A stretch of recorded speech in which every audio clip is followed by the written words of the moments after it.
Hi there, and here are KYN's top stupid people news stories this week.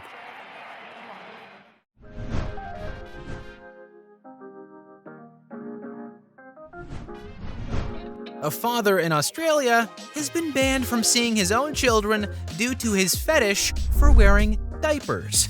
According to the Mirror, the man, who can't be named for legal reasons, claims he's being discriminated against for his odd lifestyle choice and is planning to take his fight to the High Court. He claims that what he's doing is harmless, but his ex-wife decided to take legal action when he started to wear the diapers around their kids. Although his former partner was aware of his behavior, she said that it had intensified to the point that he would wear certain garments around the house.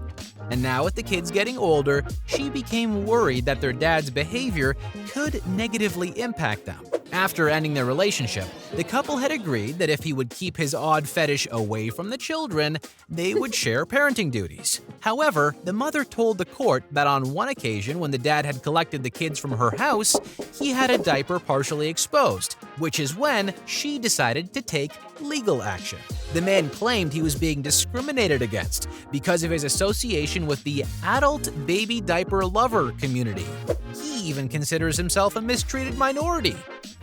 In an email to the Daily Telegraph, he wrote, "I feel for and have always respected other minority identities who have been persecuted or treated differently just for being who they are. What I choose to do in the privacy of my own home, without any children present, is my business. It is a harmless activity and affects no one." However, Justice Hilary Hannon from the family court has said that the dad hadn't satisfactorily addressed the issues of risk to his children, and so the father's appeal of the original 2021 court ban was rejected.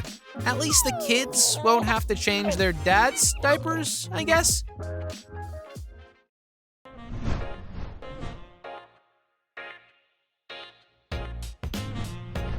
The BBC reports that a member of Parliament was investigated for allegedly watching pornography in the House of Commons. An inquiry was launched after Neil Parish claimed he may have opened the video on his phone by mistake.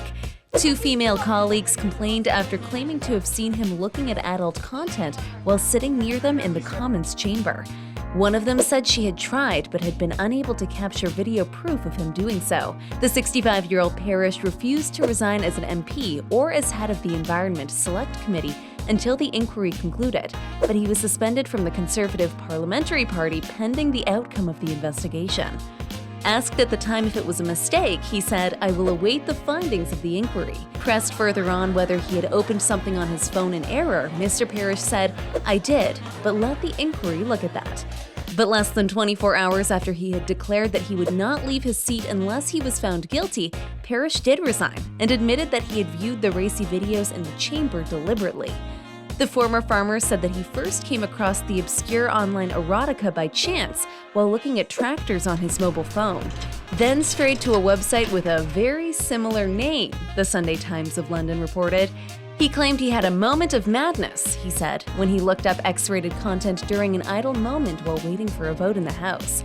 Speaking to the Times, Parish's wife Sue said it was all very embarrassing and that she was not aware of her husband's attraction to pornography.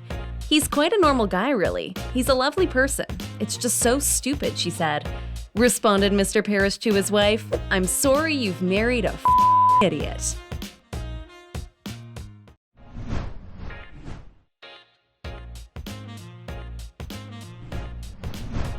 The city of Freer, Texas is an area where rattlesnakes are dominant, and so it's no surprise that the city's largest festival of the year is the Freer Rattlesnake Roundup, put on annually by the local Chamber of Commerce. Every year, the event features live music, plenty of food, and even a live snake pit. One of this year's big contributors was a group called the Snake Busters. They're snake handlers who catch and sell rattlesnakes and put on a show at the festival. But unfortunately, there's a reason why they say, if you mess with a snake, you might get bit. KIII TV3 News reports that a rattlesnake handler died after he was bitten at the Rattlesnake Roundup. Freer Police Chief Hector Doria confirmed to 3 News that 60-year-old Eugene DeLeon Sr. was bitten on the shoulder while performing and handling rattlesnakes in front of a crowd. He was taken by helicopter to a hospital in Corpus Christi, but succumbed to his injuries.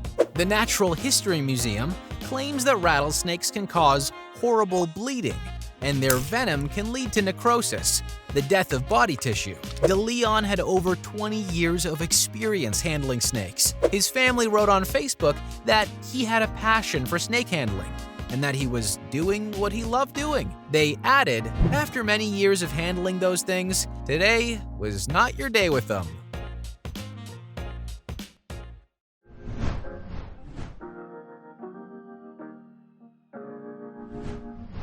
Most of us have experienced having items confiscated at the airport, whether it be a water bottle that was larger than the allowable size, or even fresh fruits and vegetables that may appear on a country's restricted list. But according to WUSA 9 News, a man who was stopped at Reagan National Airport in Arlington, Virginia, had tried to take things up a notch. The man was issued a citation after TSA officers discovered a stash of 23 weapons in his carry-on bag. The nearly 24 items included 9 disposable scalpels, a dagger, a pair of brass knuckles, and a switchblade. The officers were initially tipped off by the checkpoint's X-ray machine.